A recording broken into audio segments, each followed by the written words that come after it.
L-E-A-H, and then it's R-E-E-D. The National Transportation Safety Board is an independent federal agency that's charged by Congress with investigating every civil aviation accident in the United States and significant events in all other modes of transportation. As you know, we're here to investigate yesterday's crash of a Bell 206L4 helicopter into the Hudson River near Jersey City, New Jersey. The helicopter departed the downtown Manhattan Wall Street heliport in New York at about 14:50 for an air tour flight. The helicopter is owned by Meridian Helicopters, LLC, which is based in Broussard, Louisiana, and operated by New York Helicopter Charter, Inc. Before I go on, I want to extend on behalf of the entire NTSB our deepest condolences to those who lost loved ones in this tragic event.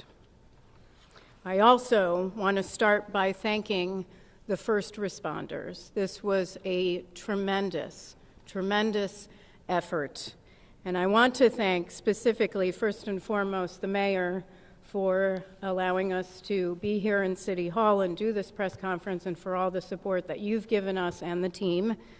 I also want to thank the Jersey City Office of Emergency Management, the Jersey City Police Department, Jersey City Fire, Jersey City EMS, Port Authority of New York and New Jersey Police Department, the New Jersey Park Police, the New Jersey Transit Police Department, Hudson County Office of Emergency Management, the NYPD Special Operations, FDNY Special Operations, New York City Office of Emergency Management, the United States Coast Guard, the Army Corps of Engineers, and so many others that we will continue to mention in our follow-up press briefings. Now, I want to set expectations for this press conference. This crash occurred yesterday at about 3:15 p.m., so we're not even 24 hours later. Rightfully, the focus yesterday was on, first and foremost, victim recovery, and then wreckage recovery. Our investigators, the NTSB, we stay out of the way when victim recovery efforts are in process. That is first and foremost, most important. Our investigation can always wait. Once that was done, we had Luke Sciatta, who is our chief of our Eastern region, who lives right here in New York, on scene as part of the wreckage recovery operations. And those two were the focus for yesterday. The rest of the team began to arrive late last night, including me, and early this morning. So that means this is the first full day of our investigation. And as you can see, our investigators are out doing some of the work that I'm about to talk about in just a second. But as far as information sharing today, I am not going to share a lot of investigative information. We have a lot of information, but we do not speculate. We need to confirm information. That is a process that takes time. So I will say, I understand that you have a lot of questions, and we will attempt to answer them over the coming days. A little bit about our team and our process. We have 17 people who are here on scene. That includes 10 investigators. They are supported by a minimum of 10 experts back in our headquarters in Washington, D.C. The on-scene specialists, they are experts, and they have the following specialties. Operations, they'll focus on the helicopter operator. They'll look at the owner of the helicopter itself, and they will look at pilot qualifications and other information. We have experts on helicopter airworthiness, on structures and on systems. We also have our evidence management team here, as well as our transportation disaster assistance team, which is responsible for working with the family to get them the assistance they need throughout the course of the investigation, not just here on scene, but in the coming days, weeks, and months throughout the investigation to the issuance of our final report, and sometimes for months and years beyond. The wreckage exam began this morning. Our team, I was there, our team began pulling components and the engine off the wreckage and other components that they would like to more closely examine. Most of their focus was to turn it upright and move the helicopter or the wreckage inside so that they can begin to do a more comprehensive examination and get to the other side of the wreckage that was against the pavement. We also are aware that there are dive teams. The New York Police Department is still diving for components and pieces of the helicopter that we are still looking to recover. Those include the main rotor, the main transmission, the roof structure, and the tail structure, and we appreciate all of their hard work. And then we have a whole team that is collecting the standard information that we normally gather as part of any investigation, which includes pilot qualifications, logbooks, history of the helicopter, maintenance logs, and so forth. We do have the logbooks for the pilot. The pilot held a commercial pilot certificate with rotorcraft and instrument ratings. The pilot reported 450 hours of total flight experience on his most recent medical, which was issued on September 20th, 2024. As of March 29th, 2025, the pilot accumulated about 788 hours of total flight time.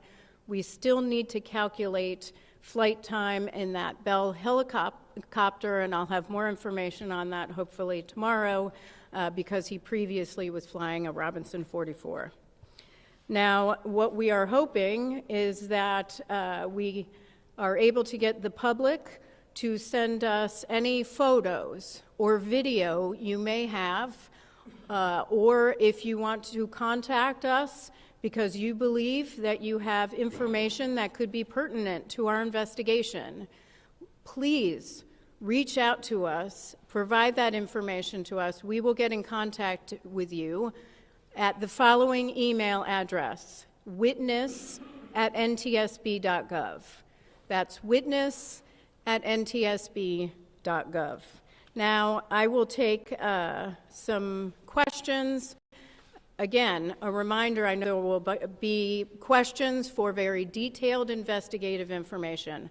I am happy to talk about the team, their qualifications, the process. I am not going to speculate on investigative information. We are very factual, and we will provide that in due course. So I will call on you. Please state your name, your affiliation for me. Sure. It's Matthew Chase of Newsday. To the extent you're able to share this, is there a preliminary cause? I realize you gave that early talk. Is there a cause preliminarily that you can share with us? The question is there a preliminary cause? We do not have a preliminary cause. That takes time. As I stated, our team focused on helicopter airworthiness and structures and systems is at the facility with the wreckage, doing the wreckage exam. That takes time. Of course, it takes time to also gather information, records that we need to comb through, so we do not have that at this time. And just to mention, as regarding cause, we will not speculate on cause ever, but we will not be determining any sort of preliminary or probable cause at the scene of an accident. We don't do that. What we are doing here is gathering the perishable evidence, the evidence that we need to gather for our investigation. When it comes to maintenance logbooks and other materials, we can look at those materials later on. What we need to do is look at the wreckage now. We need to focus on finding some of the additional components and structures that we're looking for, conduct witness interviews, and gather the records that we need. We can review the records later, so that probable cause will not occur for quite some time. Yes, ma'am, and then we'll go here.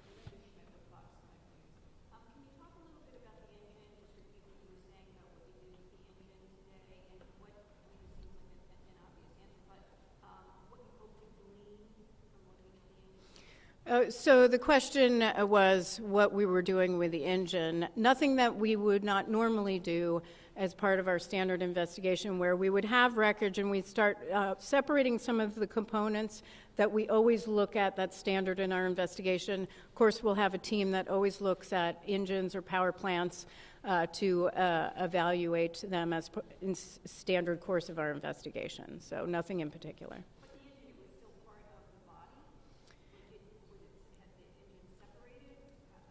It was in the wreckage, and so we separated it from the helicopter so we could take a closer look at it in a more upright position. Yes, sir.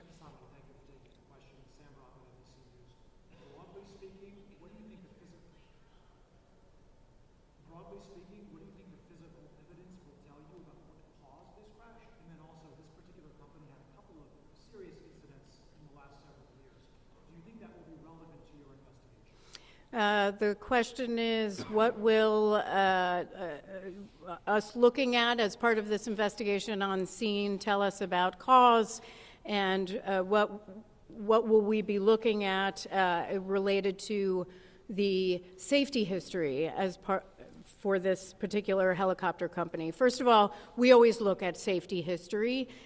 That's a standard part of all of our investigations, so we'll collect that.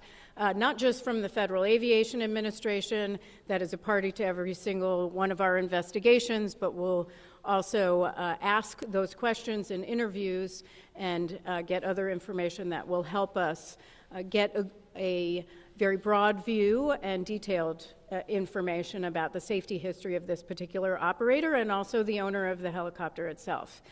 With respect to what will it tell us on scene about our investigation, the evidence right now, everything is on the table. We don't rule anything out.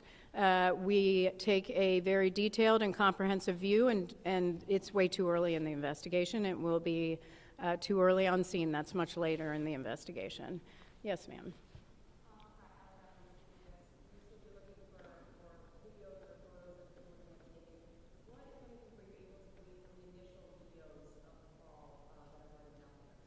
The question is, what have we been able to glean from the videos that are already circulating on social media? Those are very helpful for our investigators, certainly, but a lot of those videos are from a very far distance, and so we'll have to look at those a little bit further back at headquarters, but we're hoping to get some additional videos that provide us information. We don't know what people have recorded or taken pictures of that could be helpful in an investigation. We have found in past investigations, and I'm just thinking of one that I went to in Ketchikan, Alaska, a mid-air collision where photos from somebody who was on board one of the airplanes helped us significantly in our investigation. So it can be very key parts of our investigation. So for anyone who didn't hear my previous request, please send us any sort of videos or photos or information you'd like to share with us at witness@ntsb.gov. Yes, ma'am.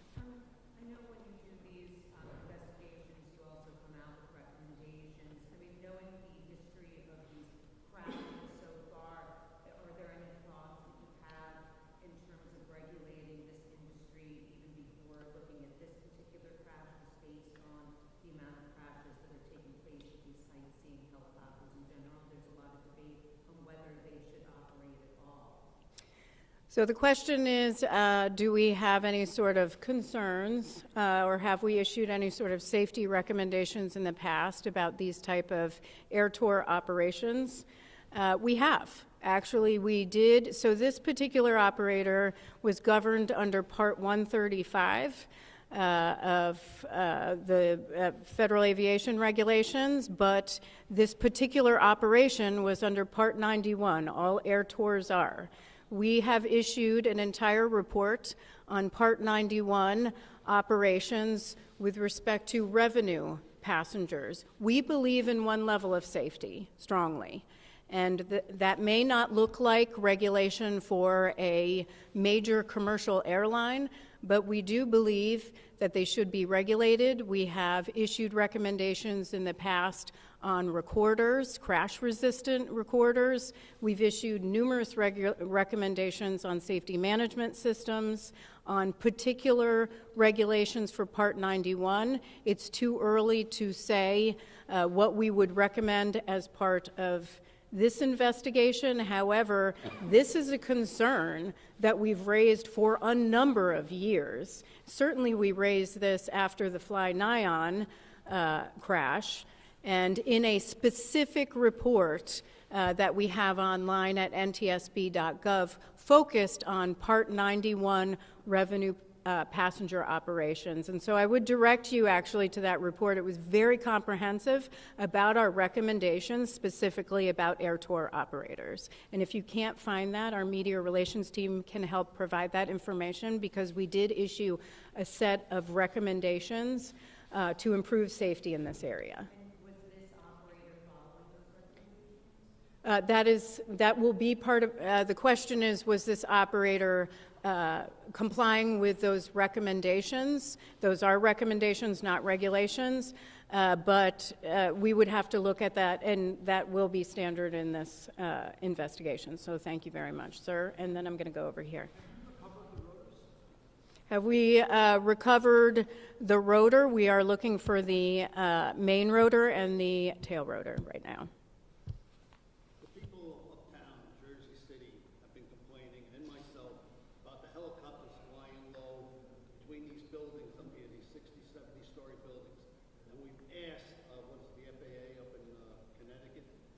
Get them the heck out of here and let them fly down the Hudson River. I'm telling you right now, if something isn't done, there's going to be a disaster where they're going to crash into one of these buildings or crash into the neighborhoods up there. They're annoying, and they're bothering. People have been asking and asking and asking, and nothing has been done. Thank you.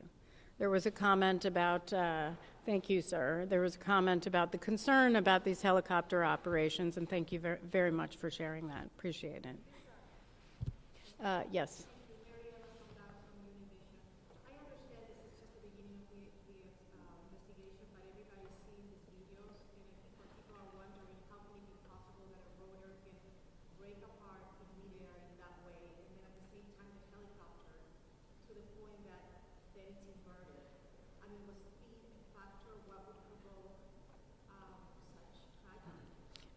The question is, what would result? How did this essentially? How did this tragedy happen, where a helicopter would break apart in the air? I understand that is a significant concern and a question on everyone's mind. It is going to take time. We need to do a very thorough examination of the wreckage to determine what occurred first and how that occurred. Once we have that, we'll be able to release that to the public. Some more questions? Yes. Sure.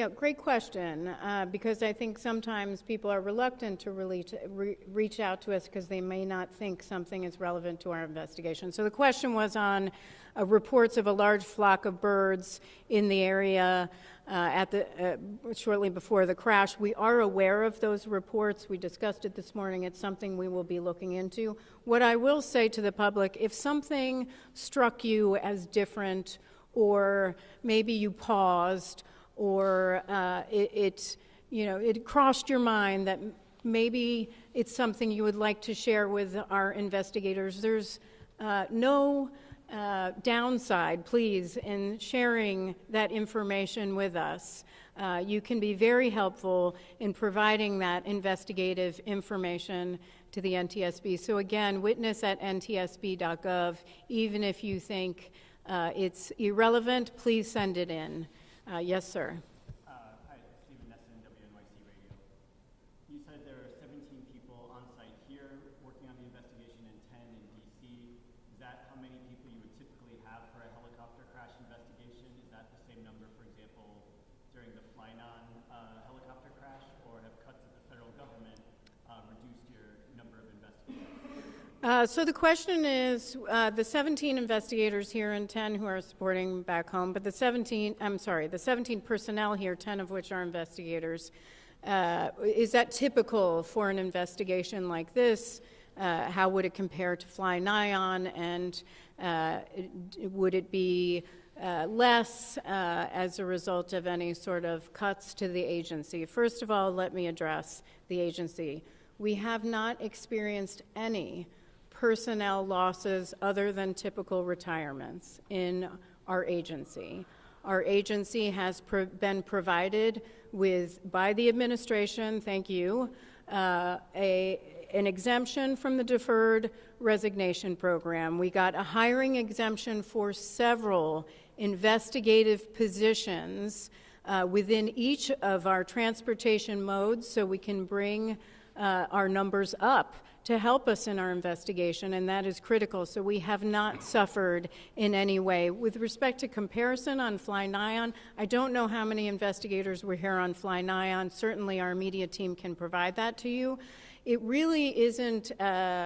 What I will say for our investigations is when an accident occurs, we look at what might be areas we want to look into. How many people can we send based on the rest of our workload?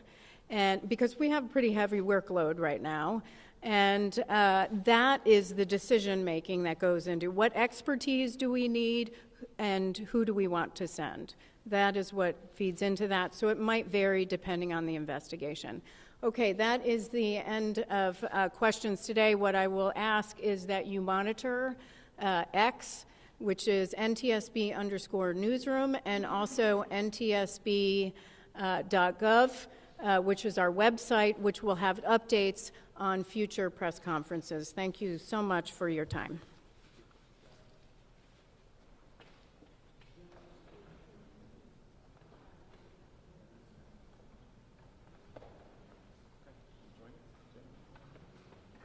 Okay.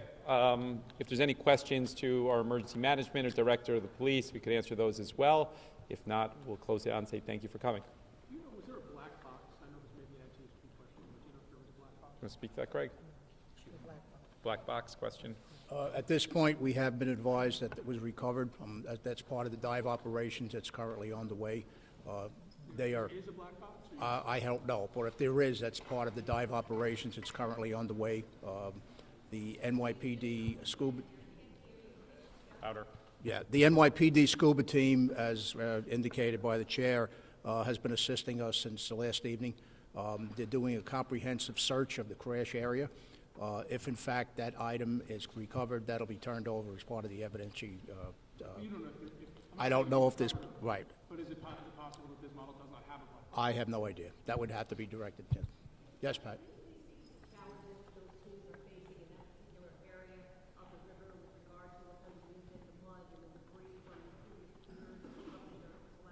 The area in question is it's about 5 feet deep where the chopper went down. It's a very rocky substance on the bottom there. So there was challenges for the scuba people to get in there. Even to this day, we were doing recovery on the pier line and the shoreline where getting a boat in that close was tough. So it was a lot of the stuff our emergency service people, people from my office were out there physically walking the shoreline recovering items. You said 5 feet deep? 5 feet deep, roughly. Yes. Question for Mayor Phillips. Do you know if the brother-in-law is flying in Spain has arrived yet? I believe they said it was an hour and a half from now until he arrives. Is that what they said? Yes. All the He was flying in this morning, and then they said an hour and a half from. He'll be arriving about. Yeah, in about an hour from now, he'll be arriving. So the question for the gentleman from emergency management: how big is the debris field? Yesterday we saw boats spread out quite far. There was debris found, as far north as Homendy Terminal. How large of an area are your divers, NYPD divers, having a search? Well, that's the discretion of the Coast Guard. Obviously, they've been establishing where the dives are currently operating. The one location that they're looking at, they've discovered some information based on sonar and things like that. It's approximately 75 feet deep, so it's a pretty wide area right now. Primarily, we're in the area of the crash site and then working outward. But as the dive teams discover items that doesn't appear normal, they're marking them, and then based on the currents and things like that, they'll be back to continue their dives in that area. Can I get clarification on something? I just want to make sure I heard this right. So where the body of the chopper went into the water, that's 5 feet deep right there? Approximately 5 feet deep. Okay, because there's that video of the blade whirling around, and that went into the water significantly further. Yeah, that's the area the water's approximately 75 deep, 75 foot. They have found some items on the floor based on sonar and things like that that are not normal appearances, and that's why they're continuing to mark that. Hudson River is a very, very tough place to dive. So we're dealing with the expertise of the NYPD, and they're going to make sure it's done safely, and we're going to recover what's down there. It may take some time, but they're going to stay there until they have to get what they have to get. Excuse me? Visibility in the water. Very, very murky. I mean, I was there last night when they were physically removing the victims. You literally can't see your hand in front of you, but they did a phenomenal job. Okay. Forgive this ignorant question, but 75 feet deep from where? From the shoreline. Greg Kears. Greg Kearse, K-I-E-R-C-E. That's not a radius, that's Straight out. straight out. Yeah. Anything else? Yeah. Mayor, can you specify as best as possible the Jersey, whatever location on the Jersey City side the crash occurred closest to? You want to answer that, Craig, as well? You must stay with that as well. If you're familiar with the Port Authority vents down by foot of 6th Street, roughly, it's adjacent right to the Port Authority vent. It's adjacent right to the Port Authority pier where it houses the vents for the Howland Tunnel. Yes. Gary, I know you posted a little bit about it on social media, but can you just tell us who knows so far about the family? I'm sorry? Oh, for the mayor, can you just tell us who knows so far about the family? They told us, I touched on the fact that they were here for a birthday trip for the mom. Her birthday is actually, I understand, in June, but it was a trip that they were doing now. It was one of the child's birthdays today. And he was here for a business trip, arriving on Sunday, touring some Siemens entities in Pittsburgh, is what they told us. And then they extended the trip with the family arriving a couple days ago for the birthday portion of the trip. Birthday today or yesterday? They said his birthday, or when the child's birthday was today, is what they said. Yeah. Excuse me? I don't know. Yeah? Just a quick question about the birds. Forgive me, I'm not familiar with the birds in this area. Is it a typical problem that there are birds that could possibly, interact with There were 3 working theories. There was the birds discussion, There was drone discussion and mechanical failure discussion. And we'll see where it goes. And again, I don't want to hypothesize, but I think as time goes on, we'll leave it at that. What are your thoughts on the regulation issue? I think that you need more regulation there, and we need the FAA to restrict the tourism on the helicopters. It's a very crowded space, and those of you that aren't familiar with it, you only could go so high because you can't interfere with Newark, LaGuardia, and JFK on the commercial airlines. So you have all of the news outlets, you have the transportation, you have the tourism, all in a very, very tight space that can't go above a certain elevation. So it is very congested, and it's a very, very congested space on the ground. So it's dangerous, and as he said, had it been 50 feet more towards the shoreline, it would have landed on a walkway that is highly trafficked and not far from a playground over there close to Newport, and it's another 100 feet. It could have been in the middle of Newport Parkway. So it's a very dangerous situation. You want the ban? Yeah, I think that you need to be practical about it. Post 9/11, there was restrictions, and it seemed like it worked okay. And then over time, we've brought back those restrictions and more traffic. That helicopter did multiple tours that day already. They are very busy operators, and that probably is going to lead to questions around maintenance and all of those sort of things. And by the time it's resolved, the world will stop watching this, unfortunately, because it takes the NTSB a lot of time to get to a resolution. But there's going to be a lot of questions on how those tourist operators work, and I think there's reason to be concerned over it. Hi, Mayor. Joshua for the New York Post. The pilot has been ID'd as a Yeah. Navy SEAL vet, and I was just wondering if you've been in contact with his family. He's been in contact. The mother is in Utah, and he's a veteran and African-American male, 36 years old? Yes, 36 years old. Yeah. For clarification purposes, Mr. Mayor, for your edition, we understand there were 3 children. Can you clarify the ages? Do you have the exact ages? Kim, when we're done, Kim will give you the exact ages. Kim will come up at the end and give you the exact ages. She'll give you that information. She'll give you that. Anything else before we wrap it up? Yes. Was running out of fuel a factor in this No. crash? Would that be? I mean, look, you have these operators saying a lot of different things. I think a reasonable person would come to the conclusion that if you're a pilot and you're going on a trip, you would recognize whether you have fuel or you don't have fuel in that helicopter was used on multiple trips earlier in that day. So I would likely rule that out. I'm going to go with the hypothesis that that's probably not going to end up being the outcome on this. Have you worked with the family in Spain? We spoke today to the executives. I did to the executives at Siemens, and they flew out last night. And the one that flew out actually has a close family relationship with the deceased. They would vacation together, so there's familiarity there. He was facilitating conversations with the consulate in order to facilitate the release of the bodies to bring them back to Spain.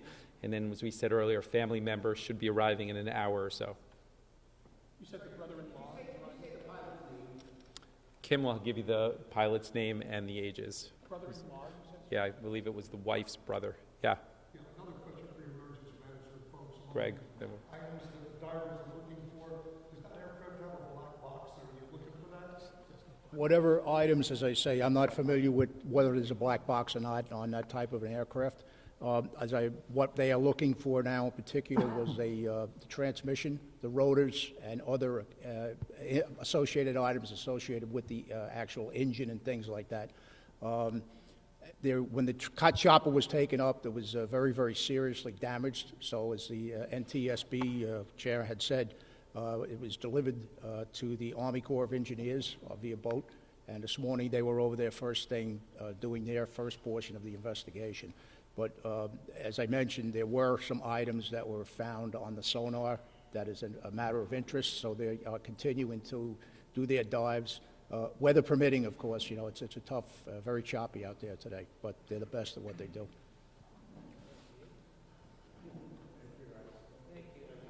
Thank you.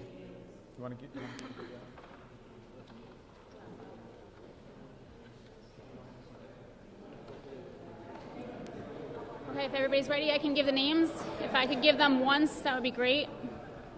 If everybody is ready, everybody have pen and paper? Okay. They're asking if